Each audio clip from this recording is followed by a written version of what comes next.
बाबा साहब तो बाद बड़े गीत आ रहे हैं। तो एक बड़ा वधिया गीत लिखिया उन्होंने संविधान की गल की। संविधान तो पहला दसो तुहाडा रब कौन सी। मैं कहना बाबा साहब तो पहला दसो तुहाडा रब कौन सी। जे बाबा साहब ना होंदे तो अज भी उन्होंने हालातों के असीं घूमना सी जिहड़े हालातों के असीं उस टाइम घूम रहे हैं। जे वो कहे नहीं इदा नहीं हैगा। अज की अखबार मैं पढ़ के आया उहदे विच एक किसी बंदे ने किताब लिखी है। वो कहता तुहाडा अमीर होना भी बिल्कुल बेकार है जेकर तुसीं शेड्यूल्ड कास्ट हो। किताब दे विच लिखिया होया है भी मतलब पैसा भी जिहड़ा हैगा तुहानूं भेदभाव तो परे नहीं कर सकता। इहो जिहे हालात ने अज भी। बट असीं फिर भी कहते हैं बाबा साहब तुहानूं लख लख वार प्रणाम कोटि कोटि प्रणाम कि अज जे चलो दूजा इज्जत नहीं करता घट्टो घट्ट असीं आप तो अपनी जिहड़ी जिंदगी सैल्फ रिस्पैक्ट नाल जी रहे हैं। सानूं कोई वैसे कोई नहीं कह सकता। ठीक है। और पूरी दुनिया जिहड़ी हैगी है पूरा इंडिया आ वो पंजाब नूं देख रहा है। जिस दिन पंजाब बाबा साहब की मूवमेंट नूं वधाउण दे विच कामयाब हो गया इहने पूरे इंडिया नूं अपने ग्रिप विच ले लेना है। इस करके असीं घर घर विच लगे हुए हैं कि बाबा साहब की जिहड़ी लहर आ वो हर घर दे विच। हुण देखो कितनी हैरानी की गल है कि इस पिंड दे विच गुस्सा ना करियो इस पिंड दे विच फोटो असीं आप लैके आए हैं बाबा साहब की। जिहड़ी फोटो हर घर दे विच होनी चाहिदी है वो फोटो एक भी सानूं नहीं मिलेगी। तां इह प्रण सानूं करना पैना कि असीं चाहे एक मैं छोटी जी घटना का होर दसना चाहना कि जिस वेले बाबा साहब ने साडे वास्ते अधिकारां की लड़ाई लड़ी तो बाबू मंगू राम मुगोवालिया ने बाबा साहब नूं सपोर्ट करन दे वास्ते एक एक डंग का आटा बेच के तो बाबा साहब के पक्ष दे विच ताड़ा कीतियां कि साडे लीडर बाबा साहब ने ते जो एक साडे वास्ते फैसला करनगे वो फैसला मंजूर किया जाए। तो एक एक डंग का आटा जिहड़ा सीगा एक एक टाइम भुखे रह के तो बाबा साहब ने साडे समाज के लोगों ने बाबा साहब नूं जिहड़ी हैगी है कानून दे विच अपना नुमाइंदा बनाया। उस तो बाद सानूं अधिकार मिले। तां ये भी प्रण कर लो कि अगर असीं साडे कोल पैसे नहीं है बाबा साहब की फोटो खरीदने वास्ते तो एक डंग की रोटी छड्ड दिओ पर बाबा साहब की फोटो जरूर लैके आओ। एक डंग की रोटी छड्ड दिओ बाबा साहब की किताब घर दे विच जरूर रखो। एक डंग की रोटी छड्ड दिओ बाबा साहब का संविधान घर दे विच जरूर रखो। दावे ना कह सकदा क्योंकि साडी जिहड़ी लड़ाई है ये छोटी लड़ाई नहीं है ये बहुत लंबी लड़ाई है। जे तुसीं चाहुंदे हो कि तुहाडीआं आउण वालीआं पीढ़ियां इस देश के उपर राज करन तो बाबा साहब नूं पढ़े बिना इन्हां दी गल मन्ने बिना तुहाडे कोल होर कोई चारा नहीं हैगा। जिन्ना टाइम मर्जी ये गल लिख के रख जिओ मैं भी लिख के रख जाऊंगा तुसीं भी लिख के रख जिओ ते इहनूं फोटो ਉਹ ਕੀ ਕਹਿੰਦੇ ਹੁੰਦੇ ਆ ਲੈਮੀਨੇਸ਼ਨ ਕਰਾ ਕੇ ਵੀ ਕਾਕਾ ਆਹ ਜਿਹੜੀ ਚੀਜ਼ ਜਿਹੜੀ ਤੁਹਾਨੂੰ ਲਿਖ ਕੇ ਦੇ ਚੱਲਾ ਨਾ ਵੀ ਇਹ ਚੀਜ਼ ਤੂੰ ਆਪਦੇ ਬੱਚਿਆਂ ਨੂੰ ਦੇ ਦੇ। ਉੱਤੇ ਲਿਖਣਾ ਕੀ ਹੈ ਵੀ ਜਦੋਂ ਤੱਕ ਤੁਸੀਂ ਬਾਬਾ ਸਾਹਿਬ ਦੀਆਂ ਗੱਲਾਂ ਨੂੰ ਨਹੀਂ ਮੰਨਦੇ ਉਹਨਾਂ ਦੀ ਵਿਚਾਰਧਾਰਾ ਨੂੰ ਨਹੀਂ ਅਪਣਾਉਂਦੇ ਤੁਸੀਂ ਇਸ ਦੇਸ਼ ਦੇ ਰਾਜ ਭਾਗ ਦੇ ਮਾਲਕ ਨਹੀਂ ਬਣ ਸਕਦੇ। ਹੋ ਸਕਦਾ ਸਾਡੀ ਦੂਜੀ ਪੀੜ੍ਹੀ ਨੂੰ ਸਮਝ ਆ ਜਾਵੇ ਹੋ ਸਕਦਾ ਤੀਜੀ ਨੂੰ ਸਮਝ ਆ ਜਾਵੇ ਹੋ ਸਕਦਾ ਚੌਥੀ ਨੂੰ ਆ ਜਾਵੇ। ਜੇ ਤੁਸੀਂ ਇਹ ਗੱਲ ਨਾ ਲਿਖ ਕੇ ਦੇ ਕੇ ਗਏ ਤਾਂ ਇਸ ਪੀੜ੍ਹੀ ਤੋਂ ਬਾਅਦ ਤੁਹਾਡਾ ਰਾਜ ਭਾਗ ਕਦੇ ਆ ਹੀ ਨਹੀਂ ਸਕਦਾ।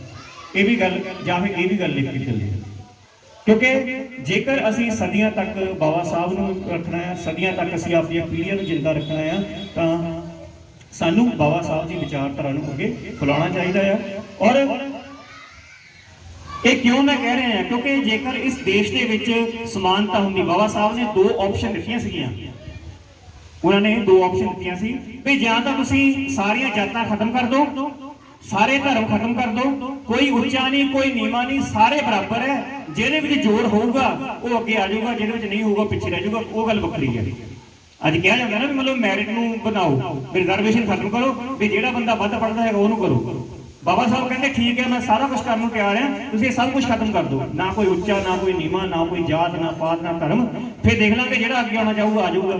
और ये मैं गारंटी नाल लिख के दिना आ कि जो साडे बच्चे बराबर के मुकाबले में आउणगे बाकियां नालों वधिया परफॉर्म करनगे और वध परफॉर्म करनगे। अज तो सिर्फ असीं कहने 15% 22% अगर गल साडे समाज के लोगों को पता लग गई कि इस तो ना साडा कोई गुजारा नहीं तो मैं तुहानूं दस देना 50% तक तुसीं अधिकार कर सकते हो नौकरियां दे विच एजुकेशन दे विच। और सरकारां ने कहना है भी इन्हां दी रिजर्वेशन पूरी कर दो नहीं तो इन्हीं 100% आ जाना है। गल की है फिर असी जिहड़ा हैगा ना असी घेसल मार के बैठे हैं। भगवान बुद्ध ने कहा है कि अपना दीपक आप बनो बई तुसी अपने स्वामी आप हो आप दा फैसला तुसी आप करना है कोई दूसरा बंदा तुहाडा फैसला नहीं कर सकता। उसी गल नूं फिर संत राम उदासी जी ने अपनी कविता का रूप दिता कि वह मुगड़ मारी बैठा है ਚੱਲ ਉੱਠ ਜਵਾਨਾ, ਚੱਜ ਕਰ ਲੈ, ਕੰਮ ਤੈਨੂੰ ਹੀ ਕਰਨਾ ਪੈਣਾ ਹੈ, ਭਾਵੇਂ ਕੱਲ ਕਰ ਲੈ ਭਾਵੇਂ ਅੱਜ ਕਰ ਲੈ। ਇਹ ਕਰਨਾ ਸਾਨੂੰ ਹੀ ਪੈਣਾ ਹੈ, ਜਦ ਤੱਕ ਅਸੀਂ ਨਹੀਂ ਕਰਾਂਗੇ ਕਿਸੇ ਦੂਸਰੇ ਨੇ ਤੁਹਾਡੇ ਵਾਸਤੇ ਨਹੀਂ ਕਰਨਾ। ਔਰ ਸਰਕਾਰਾਂ ਸਾਡੇ ਵਾਸਤੇ ਕਿਉਂ ਨਹੀਂ ਕਰਦੀਆਂ? ਕਿਉਂਕਿ ਅਸੀਂ ਸਰਕਾਰ ਦੇ ਸਾਹਮਣੇ ਕੋਈ ਮੰਗ ਰੱਖੀ ਨਹੀਂ।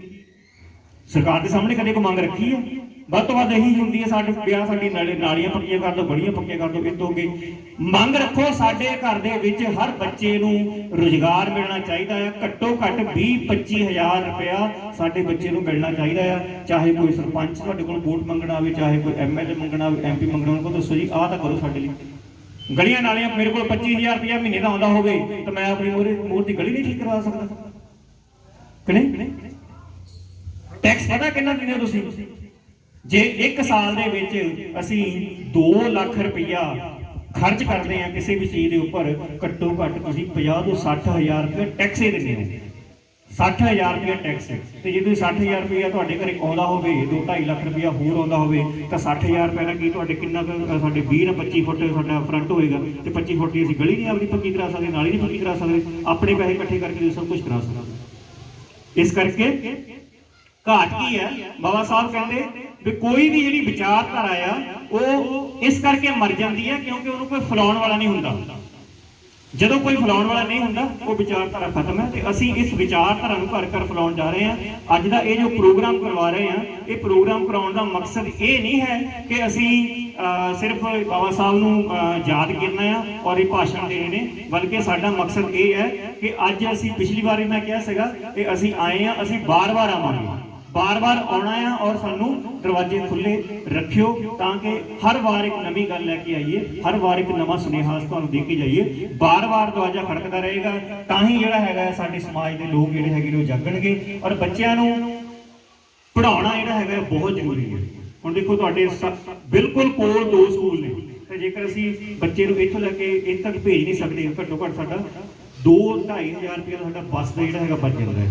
ਜੇਕਰ ਅਸੀਂ ਗੱਲ ਕਰੀਏ ਪ੍ਰਾਈਵੇਟ ਸਕੂਲ ਦੇ ਵਿੱਚ, ਸਾਡੇ ਸਾਹਮਣੇ ਸਕੂਲ ਹੈ, 2-2.5 ਹਜ਼ਾਰ ਤਾਂ ਬੱਸ ਦੇ ਬਚ ਜਾਂਦੇ। ਜਿਹੜੇ ਬੱਚੇ ਫਲੋਰ ਤੋਂ ਆਉਂਦੇ ਨੇ, ਉੱਧਰੋਂ ਆਉਂਦੇ ਨੇ, ਉਹਨੂੰ ਪੁੱਛ ਕੇ ਦੇਖੋ 2-2 ਹਜ਼ਾਰ ਤਾਂ ਕਿਰਾਇਆ ਹੀ ਹੈ ਉਹਨਾਂ ਦਾ। ਕਿਰਾਇਆ ਬਚਦਾ 2,000, ਸਾਡਾ 24,000 ਸਿੱਧਾ ਬਚ ਜਾਂਦਾ। ਠੀਕ ਹੈ, ਵਧੀਆ ਸਕੂਲਾਂ ਵਿੱਚ ਬੱਚਿਆਂ ਨੂੰ ਪੜ੍ਹਾਓ। ਜਦੋਂ ਬੱਚੇ ਪੜ੍ਹ ਗਏ ਉਹਨੇ ਆਪ ਹੀ ਨੌਕਰੀ ਦੀ ਮੰਗ ਕਰਨੀ ਹੈ। ਹੁਣ ਸਰਕਾਰ ਵੀ ਤਾਂ ਹੀ ਦਿੰਦੀ, ਉਹ ਕਹਿੰਦੇ ਮੇਰੇ ਕੋਲ ਪੜ੍ਹੇ ਤਾਂ ਹੈ ਨਹੀਂ ਗੇ। ਪੜ੍ਹਾਈ ਬਹੁਤ ਜ਼ਰੂਰੀ ਹੈ। ਸਾਡੇ ਕੋਲ ਜ਼ਮੀਨਾਂ ਨਹੀਂ ਹੈਗੀਆਂ, ਸਾਡੇ ਕੋਲ ਬਿਜ਼ਨਸ ਨਹੀਂ ਹੈਗੇ, ਸਾਡੇ ਕੋਲ ਸਿਰਫ ਇੱਕ ਪੜ੍ਹਾਈ ਦਾ ਵਸੀਲਾ ਆ। ਔਰ ਪੜ੍ਹਾਈ ਵੀ ਸਿਰਫ ਇਹ ਨਹੀਂ ਹੈਗੀ ਕਿ ਬੱਚੇ ਨੇ ਕੀ ਕੀਤਾ ਜੀ, +2 ਕਰ ਲਈ, BA ਕਰ ਲਈ, MA ਕਰ ਲਈ। ਟੈਕਨੀਕਲ ਡਿਗਰੀਆਂ ਜਿਹੜੀਆਂ ਹੈਗੀਆਂ ਨੇ ਉਹ ਬੱਚੇ ਨੂੰ ਕਰਨੀਆਂ ਪੈਣੀਆਂ ਨੇ। ਨਹੀਂ ਜ਼ਿਆਦਾ ਪੈਸੇ, ਡਿਪਲੋਮਾ ਕਰ ਲਓ, ਡਿਪਲੋਮਾ ਤੋਂ ਬਾਅਦ ਡਿਗਰੀ ਕਰ ਲਓ। ਮੈਂ ਖੁਦ ਯੂਨੀਵਰਸਿਟੀ ਦੇ ਵਿੱਚ ਲੱਗਾ ਹੋਇਆ ਆ, ਤਾਂ ਬੱਚੇ ਐਸੇ ਬੱਚੇ ਆਉਂਦੇ ਨੇ, ਕਹਿੰਦੇ ਅਸੀਂ ਆਪ ਕੰਮ ਕਰਕੇ ਪੜ੍ਹਨ ਨੂੰ ਤਿਆਰ ਆ, ਸਾਨੂੰ ਕੰਮ ਦੇ ਦਿਓ ਨਾਲ। ਸਵੇਰ ਨੂੰ ਅਸੀਂ ਪੜਾਂਗੇ, ਸ਼ਾਮ ਨੂੰ ਕੰਮ ਕਰਾਂਗੇ। ਬਾਹਰ ਵੀ ਜਾ ਕੇ ਕਰਦੇ ਆ ਸਾਡੇ ਬੱਚੇ, ਸਵੇਰ ਨੂੰ ਪੜਾਂਗੇ, ਸ਼ਾਮ ਨੂੰ ਅਸੀਂ ਕੰਮ ਕਰਾਂਗੇ, ਬਟ ਅਸੀਂ ਪੜ੍ਹਨਾ ਚਾਹੁੰਦੇ ਹਾਂ। ਇੱਕ ਲੜਕੀ ਦਾ ਫੋਨ ਆਇਆ, ਉਹ ਕਹਿੰਦੀ ਮੇਰੇ ਮਾਂ-ਬਾਪ ਮੇਰੀ ਹੁਣ ਤੱਕ ਸਾਰੀ ਫੀਸ ਮਾਫ ਰਹੀ ਆ, ਪਰ ਮੈਂ ਤੁਹਾਡੀ ਯੂਨੀਵਰਸਿਟੀ ਦਾ ਨਾਮ ਬਹੁਤ ਸੁਣਿਆ ਆ, ਮੈਂ ਪੜ੍ਹਨਾ ਚਾਹੁੰਦੀ ਆ, ਮੈਨੂੰ ਦੱਸੋ ਵੀ ਕਿੰਨੇ ਪੈਸੇ ਜਿਹੜੇ ਹੈਗੇ ਮੈਨੂੰ ਦੇਣੇ ਪੈਣਗੇ, ਨਾਲ ਮੈਨੂੰ ਇਹ ਦੱਸੋ ਜਿਹੜਾ ਕੰਮ ਮਿਲੂਗਾ ਮੈਨੂੰ ਕੰਮ ਦੇ ਕਿੰਨੇ ਪੈਸੇ ਮਿਲੂਗੇ ਤਾਂ ਕਿ ਮੈਂ ਆਪਣੀ ਫੀਸ ਵੀ ਪੂਰੀ ਕਰ ਸਕਾਂ। ਇਦਾਂ ਦੇ ਹਾਲਾਤ ਵੀ ਨੇ। ਅਗਰ ਸਾਡੇ ਬੱਚਿਆਂ ਵਿੱਚ ਭਾਵਨਾ ਪੈਦਾ ਹੋ ਜਾਵੇ ਤਾਂ ਸਾਡਾ ਤਾਂ ਬੇੜਾ ਦਰਗਾਹ ਚ ਪਾਰ ਹੋ ਜਾਊਗਾ। ਦੂਸਰੀ ਗੱਲ ਜਿਹੜੀ ਫੈਲਾਈ ਜਾਂਦੀ ਹੈ ਕਿ ਨੌਕਰੀਆਂ ਤਾਂ ਹੈ ਹੀ ਨਹੀਂ, ਨੌਕਰੀਆਂ ਖਤਮ ਨੇ, ਪੜ੍ਹ ਕੇ ਕੀ ਕਰਨਾ। ਸ਼ਿੰਜੀ ਸਾਹਿਬ ਬੈਠੇ ਨੇ, ਨੌਕਰੀਆਂ ਦਾ ਗਰੁੱਪ ਜਿਹੜਾ ਹੈਗਾ ਆ ਉਹ ਚਲਾ ਰਹੇ ਨੇ। ਹਰ ਰੋਜ਼ ਮਤਲਬ ਘੱਟੋ ਘੱਟ 10 ਤੋਂ 15 ਕੰਪਨੀਆਂ ਦੀਆਂ ਨੌਕਰੀਆਂ ਨਿਕਲਦੀਆਂ ਨੇ। ਉਹ ਮੇਰਾ ਇਨਬਾਕਸ ਭਰ ਜਾਂਦਾ ਆ, ਫੋਨ ਮੇਰਾ ਬੰਦ ਹੋ ਜਾਂਦਾ, ਮੈਨੂੰ ਉਹ ਕੱਟਣੇ ਪੈਂਦੇ ਨੇ। ਤੁਸੀਂ ਕਹਿੰਦੇ ਨੌਕਰੀਆਂ ਨਹੀਂ ਹੈਗੀਆਂ ਤੇ ਮੈਨੂੰ ਕੱਟਣੀਆਂ ਪੈਂਦੀਆਂ ਨੇ ਵੀ ਹੁਣ ਮੇਰੇ ਕੋਲ ਸਾਂਭੀਆਂ ਨਹੀਂ ਜਾਂਦੀਆਂ। ਅਗਰ ਬੱਚੇ ਪੜ੍ਹੇ ਹੋਣਗੇ, ਵਧੀਆ ਐਜੂਕੇਸ਼ਨ ਹੋਏਗੀ ਤਾਂ ਨੌਕਰੀਆਂ ਮਿਲਣਗੀਆਂ। ਔਰ ਇੱਕ ਨੌਕਰੀਆਂ ਤਾਂ ਦੱਸਦੇ ਨਹੀਂ ਹੈਗੇ। ਅਗਰ ਕੋਈ ਵੀ ਜ਼ਰੂਰਤ ਹੋਵੇ ਵੀ ਕਿੱਦਾਂ ਕਿਸੇ ਨੌਕਰੀ ਨੂੰ ਲੈਣਾ ਹੈ, ਕਿੱਦਾਂ ਕੋਈ ਟੈਸਟ ਪਾਸ ਕਰਨਾ ਹੈ, ਉਹਦੀ ਜਾਣਕਾਰੀ ਵੀ ਦਿੰਦੇ ਆ। ਠੀਕ ਹੈ, ਖੁਦ ਰਿਟਾਇਰਡ ਗਜ਼ਟਡ ਆਫੀਸਰ ਨੇ, ਜਿਹੜੇ ਆਫੀਸਰਾਂ ਦੀ ਸਿਲੈਕਸ਼ਨ ਹੁੰਦੀ ਆ ਉਹਨਾਂ ਦੀ ਇੰਟਰਵਿਊ ਲੈਂਦੇ ਨੇ। ਜੇਕਰ ਇਹ ਇਸ ਲੈਵਲ ਤੱਕ ਪਹੁੰਚ ਸਕਦੇ ਨੇ ਤਾਂ ਸਾਡੇ ਬੱਚੇ ਕਿਉਂ ਨਹੀਂ ਪਹੁੰਚ ਸਕਦੇ। ਹੁਣ ਆਲੇ ਦੁਆਲੇ ਝਾਤ ਮਾਰਿਓ ਵੀ ਸਾਡੇ ਪਿੰਡ ਦੇ ਵਿੱਚ ਕਿੰਨੇ ਬੱਚੇ ਪੜ੍ਹਦੇ ਨੇ, ਕਿੰਨੇ ਵਧੀਆ ਪੜ੍ਹਦੇ ਨੇ, ਕਿੰਨੇ ਘਟੀਆ ਪੜ੍ਹਦੇ ਨੇ।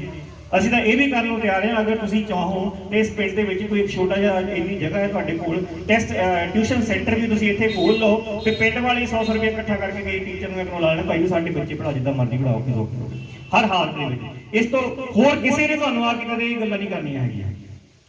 ਇਸ ਕਰਕੇ ਬਾਬਾ ਸਾਹਿਬ ਜਿਹੜੇ ਹੈਗੇ ਨੇ ਉਹਨਾਂ ਦੇ ਜਿਹੜੇ ਨਕਸ਼ੇ ਕਦਮ ਤੇ ਸਾਨੂੰ ਚੱਲਣਾ ਪਏਗਾ, ਉਹਨਾਂ ਦੀ ਵਿਚਾਰਧਾਰਾ ਨੂੰ ਅਪਣਾਉਣਾ ਪਏਗਾ। ਉਹਨਾਂ ਦੀ ਵਿਚਾਰਧਾਰਾ ਨੂੰ ਅਪਣਾਏ ਬਗੈਰ ਤੁਹਾਡਾ ਬੇੜਾ ਪਾਰ ਨਹੀਂ ਹੋਣਾ। ਇਹ ਲਿਖ ਕੇ ਰੱਖ ਲਿਓ ਔਰ ਆਉਣ ਵਾਲੀਆਂ ਪੀੜ੍ਹੀਆਂ ਨੂੰ ਇਹ ਲਿਖ ਕੇ ਦੇ ਦਿਓ। ਅਖੀਰ ਦੇ ਵਿੱਚ ਮੈਂ ਸਿਰਫ ਜਿਹੜੀਆਂ ਗੱਲਾਂ ਕਿਉਂ ਸੰਵਿਧਾਨ ਨੂੰ ਸਾਨੂੰ ਪੜ੍ਹਨਾ ਚਾਹੀਦਾ ਆ, ਮੈਂ ਉਹਦੇ ਬਾਰੇ ਦੱਸਣਾ ਚਾਹੁੰਦਾ ਆ। ਬਹੁਤ ਲੋਕਾਂ ਨੇ, ਕਿਉਂਕਿ ਸਾਨੂੰ ਸਵਾਲ ਉਹ ਕਰਦੇ ਨੇ, ਇੱਕ ਵਾਰੀ ਕੀ ਹੋਇਆ, ਜਿਹੜੇ ਨਾ ਅੱਖਾਂ ਚੈੱਕ ਕਰਦੇ ਨੇ, ਅੱਖਾਂ ਚੈੱਕ ਕਰਨ ਵਾਲੇ ਡਾਕਟਰ ਦੇ ਕੋਲ ਮਤਲਬ ਇਸ ਨੂੰ ਖਤਮ, ਜਦੋਂ ਸੰਵਿਧਾਨ ਨੂੰ ਬਦਲਣ ਦੀ ਗੱਲ ਚੱਲੀ ਸੀ ਉਸ ਵੇਲੇ ਦੀ ਘਟਨਾ ਸੁਣਾਉਣਾ, ਕਿਸ ਤਰੀਕੇ ਨਾਲ ਤੁਹਾਡਾ ਮਨ ਬਦਲਿਆ ਜਾਂਦਾ, ਤੁਹਾਡੇ ਮਾਈਂਡ ਦੇ ਉੱਪਰ ਪ੍ਰੈਸ਼ਰ ਆ ਜਾਂਦਾ। ਉਹ ਜਿਹੜਾ ਨਾ ਜਦੋਂ ਪੜ੍ਹਨ ਦੇ ਲਈ ਅੱਖਰ ਦਿਖਾਉਂਦੇ ਵੀ ਆਹ ਦੱਸੋ ਤੁਹਾਨੂੰ ਅੱਖਰ ਦੀਦੇ ਕਿ ਨਹੀਂ ਦੀਦੇ, ਉਹਨੇ ਉੱਥੇ ਲਿਖ ਕੇ ਆਇਆ ਸੀ, ਦੱਸੋ ਭਾਰਤ ਦਾ ਸੰਵਿਧਾਨ ਕਾਰਗਰ ਸਿੱਧ ਹੋਇਆ ਕਿ ਨਹੀਂ ਹੋਇਆ। ਫਿਰ ਦੱਸੋ ਇਹ ਗੱਲ ਜਿਹੜੀ ਹੈਗੀ ਆ, ਕੋਈ ਬੰਦਾ ਨਿਗਾਹ ਚੈੱਕ ਕਰਾਉਣ ਗਿਆ ਹੋਇਆ, ਉਹ ਤੋਂ ਇਹ ਪੜਾਉਣੇ ਵਾਲੀ ਗੱਲ ਹੈ। ਮਤਲਬ ਕਿ ਪੁੱਠੇ ਸਿੱਧੇ ਤਰੀਕੇ ਤੁਹਾਡੇ ਦਿਮਾਗ ਦੇ ਵਿੱਚ ਇਹ ਗੱਲ ਪਾਉਣੀ ਵੀ ਤੁਹਾਨੂੰ ਸੰਵਿਧਾਨ ਨੇ ਕੁਝ ਨਹੀਂ ਦਿੱਤਾ। ਹੁਣ ਮੈਂ ਦੱਸਣਾ ਸਿਰਫ ਇਹਨਾਂ ਦੱਸਣ ਵਾਸਤੇ ਕਿ ਤੁਹਾਨੂੰ ਇਹ ਸੰਵਿਧਾਨ ਨੇ ਕੀ ਦਿੱਤਾ। ਜਿਹੜੀਆਂ ਆਪਾਂ ਗੱਲਾਂ ਕੀਤੀਆਂ ਵੀ ਉਹ ਬੰਦਾ ਖੂਹ ਦੇ ਵਿੱਚ ਛਾਲ ਮਾਰੀ, ਉਹਨੂੰ ਕੁੱਟਿਆ ਗਿਆ, ਇੱਕ ਕਹਿੰਦੇ ਕਿ ਆਦਮੀ ਦੀ ਡੈਥ ਹੋ ਗਈ, ਤਾਂ ਉਹ ਜਦੋਂ ਉਹਦੀ ਡੈਥ ਹੋਈ, ਜਿਹਦੀ ਚਿਤਾ ਸੀਗੀ, ਚਿਤਾ ਦੇ ਉੱਪਰ ਚੌਲ ਸਿੱਟਦੇ ਹੁੰਦੇ ਸੀ, ਤਾਂ ਸਾਡੇ ਵੀ ਕਿਸੇ ਬੰਦੇ ਨੇ ਉਹਦੇ ਉੱਪਰ ਚੌਲ ਸਿੱਟਣੇ ਸ਼ੁਰੂ ਕਰ ਦਿੱਤੇ, ਤਾਂ ਉਹਨੂੰ ਉਹਨਾਂ ਨੇ ਮਤਲਬ ਗਾਲਾਂ ਕੱਢੀਆਂ, ਕਹਿੰਦੇ ਤੂੰ ਜਿਹੜਾ ਹੈਗਾ ਉਹਦੀ ਚਿਤਾ ਦੇ ਉੱਪਰ ਚੌਲ ਸਿੱਟ ਕੇ ਉਹਦੀ ਚਿਤਾ ਵੀ ਜਿਹੜੀ ਹੈਗੀ ਉਹ ਪਿੱਟ ਦਿੱਤੀ ਹੈ। ਉੱਥੇ ਉਹਨਾਂ ਦੀ ਲੜਾਈ ਹੋ ਗਈ, ਤਾਂ ਦੋ ਬੰਦਿਆਂ ਦੇ ਕਹਿੰਦੇ ਚਾਕੂ ਲੱਗਾ, ਇੱਕ ਬੰਦਾ ਮਰ ਗਿਆ, ਇੱਕ ਜ਼ਖਮੀ ਹੋ ਗਿਆ। ਏਦਾਂ ਦੇ ਹਾਲਾਤ ਜਿਹੜੇ ਸੀਗੇ, ਤਾਂ ਉਹਨਾਂ ਗੱਲਾਂ ਨੂੰ ਕੱਲੀ ਕੱਲੀ ਗੱਲ ਨੂੰ ਬਾਬਾ ਸਾਹਿਬ ਨੇ ਸੰਵਿਧਾਨ ਦੇ